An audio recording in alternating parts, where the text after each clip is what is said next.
बोलो जयकारा बोल मेरे श्री गुरु महाराज की जय। सौभाग्यशाली गुरुमुखो श्री श्री 108 श्री सद्गुरु देव जी महाराज जी ने श्री परमहंस अद्वैत मत के उद्देश्य को पूर्ण करने के लिए शीघ्र ही देश विदेश तक प्रेम भक्ति से जन जन के हृदय को आलोकित किया। श्री प्रयाग धाम में श्री परमहंस अद्वैत मंदिर की स्थापना कर इसे कीर्तिमान बना दिया। भक्ति के अभिलाषु जिज्ञासु जन प्रेमी एवं दर्शनार्थी हजारों की संख्या में यहाँ आने लगे। आरंभ में प्रत्येक स्थान को सीमित रूप में बनाया गया। समय की बढ़ती हुई मांग विशाल स्थानों में परिवर्तित होने लगी। पावन सत्संग भवन में केवल 1,500 संगत के बैठने की सुविधा थी। श्री प्रभु जी की एक नया विशाल भवन निर्माण करने की मौज उठी। आपने प्रबंधक जनों से विचार विमर्श किया, उन्हें उस स्थान पर ले आए जहां पर इस समय प्रयाग सत्संग भवन बना हुआ है। यहाँ एक और बगीचा और शेष ऊबड़ खाबड़ जमीन को समतल किया गया था। इसी खाली क्षेत्र की रूपरेखा इस प्रकार दर्शाया कि यहाँ पर भक्त और भक्तानियों के आने जाने के अलग अलग रास्ते हों। हजारों की संख्या में दर्शनार्थी संगतें सुविधापूर्वक श्री दर्शन एवं सत्संग का लाभ उठा सके। प्रबंधकों ने विनय की, प्रभु आपका नक्शा एक अचंबा बनकर सामने आता है। आपकी दूरदर्शिता को पहचानने में हमारी बुद्धि समक्ष नहीं है।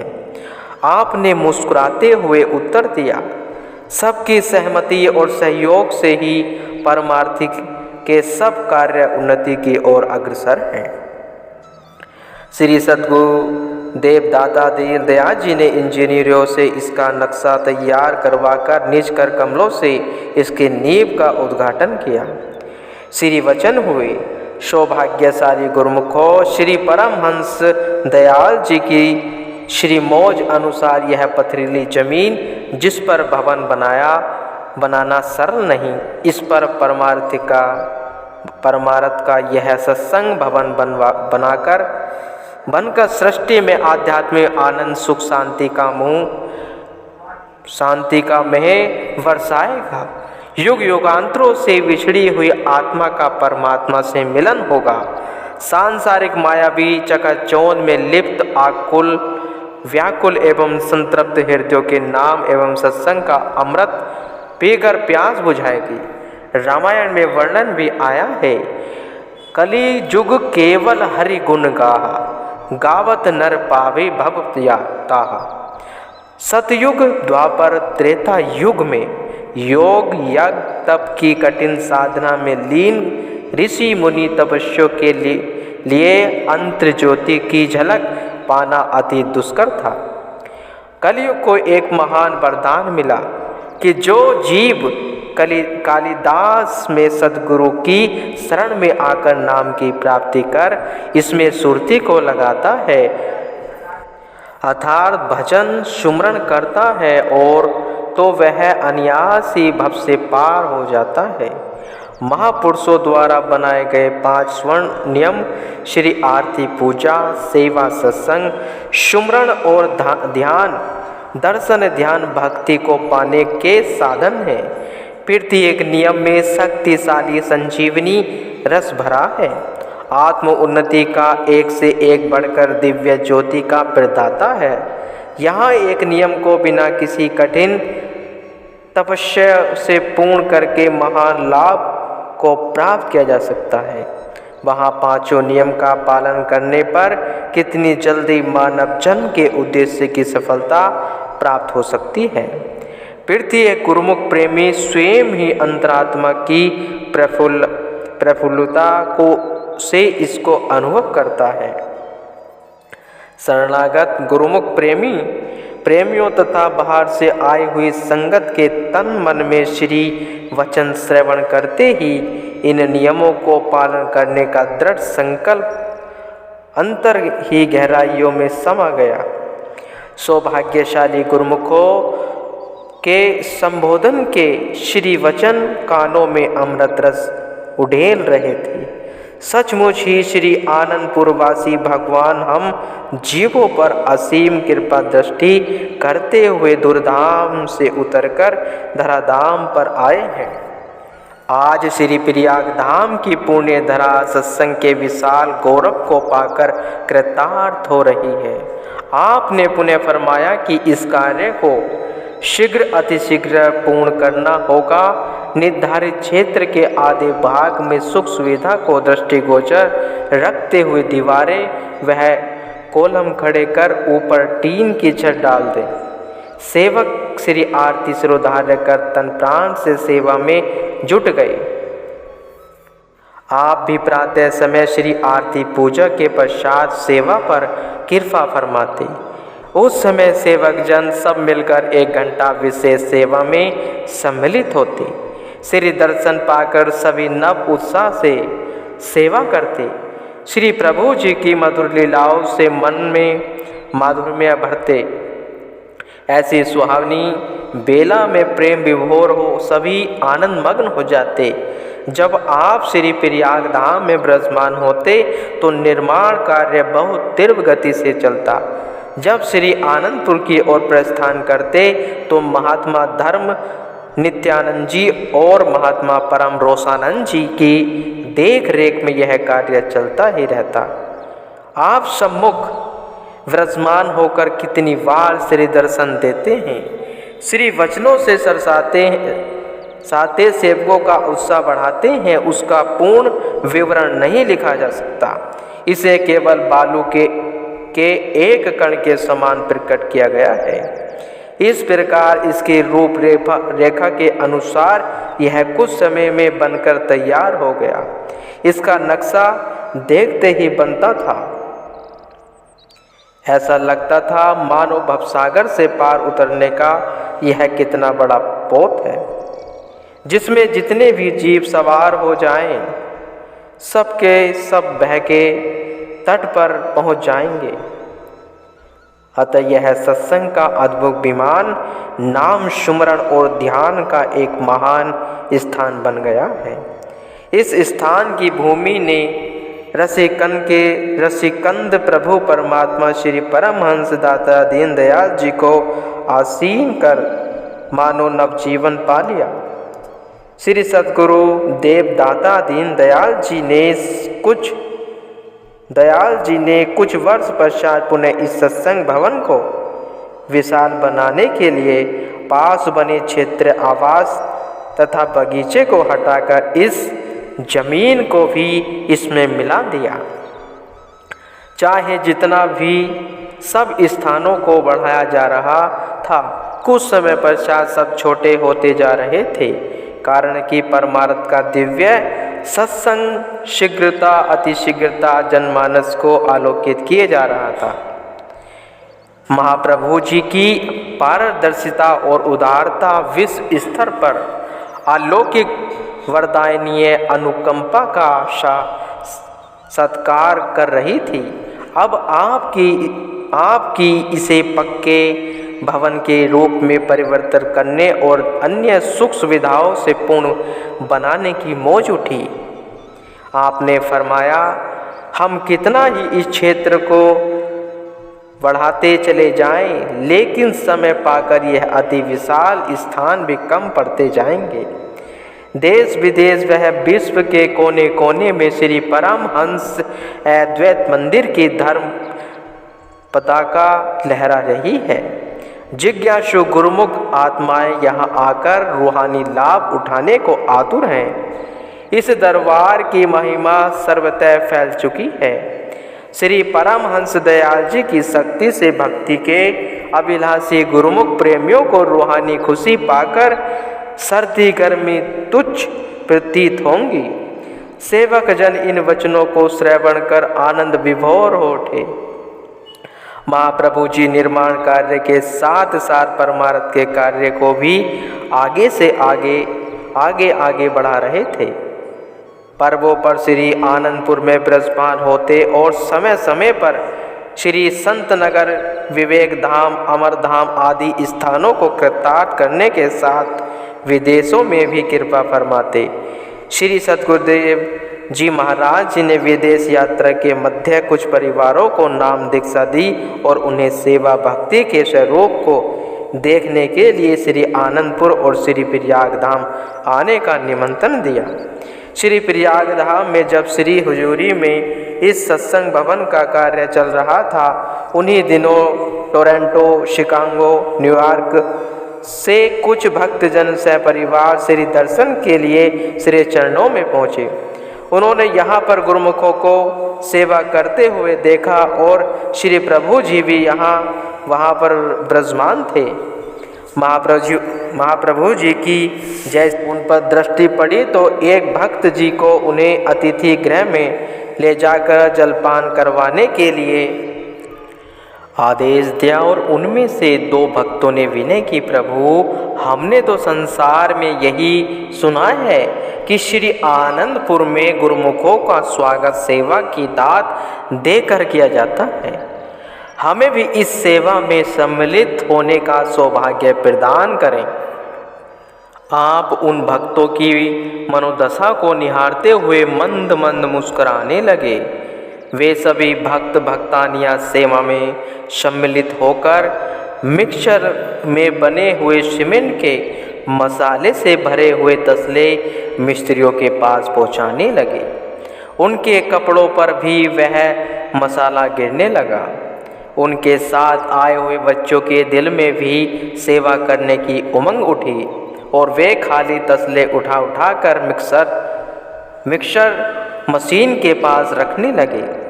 आधे घंटे के पश्चात आपने फरमाया, चलो अब हम भी अंदर चलते हैं। आप सब बाहर से थके हुए आए हो और सेवा में गर्मी महसूस कर रहे होंगे। उन चारों बच्चों ने आकर प्रभु जी के श्री चरणों में माथा टेका। आपने प्रसन्न होकर उनके सिर पर अपना कर कमल रखा।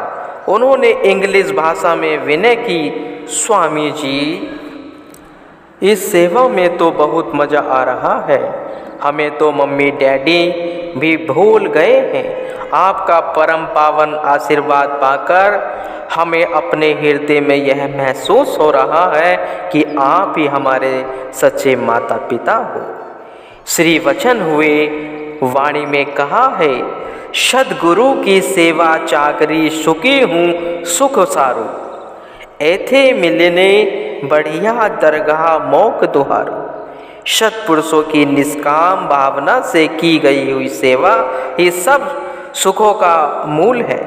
सेवा करने से यहाँ भी मान मिलता है और आगे दरगाह में भी जीव उज्जवल मुख होकर जाता है। भक्तों ने हाथ जोड़कर विनय की, प्रभु सचमुच ही सेवा में अनुपम खुशी भरी है और श्री दर्शन करते हुए थकावट वह गर्मी कुछ भी महसूस नहीं होता। मसाले से भरे हुए तसले तो ऐसे लग रहे थे मानो हम फूलों को उठा रहे हों।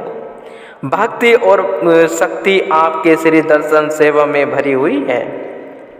तत्पश्चात सभी श्री प्रभु जी के पीछे पीछे बाहर की ओर चल दिए। सेवारत सभी गुरुमुख सेवकों ने आपस में महाप्रभु जी की असीम करुणा का बखान करते हुए कहा, सचमुच महापुरुषों ने हम तुच्छ जीवों के उद्धार के लिए कठिन साधना और अथक परिश्रम करके श्री दरबार बनाया। उनकी असीम कृपा से हमने इनके श्री चरणों में स्थायी निवास पाकर गुरुमुख सेवक का दर्जा पाया। हमारे जीवन को इन्होंने नाम सेवा भक्ति के श्रृंगार से सजाया। ऐसे निस्वार्थ निष्काम उच्च पराकाष्ठा का प्रमाण अन्यंत न हो और न मिलेगा। श्री दर्शन और सेवा के सौभाग्य को पाकर सेवक जन सेवा में जुटे रहते। आपने यहाँ पर कई बार निष्काम सेवा का महत्व दर्शाते हुए प्रवचन फरमाए।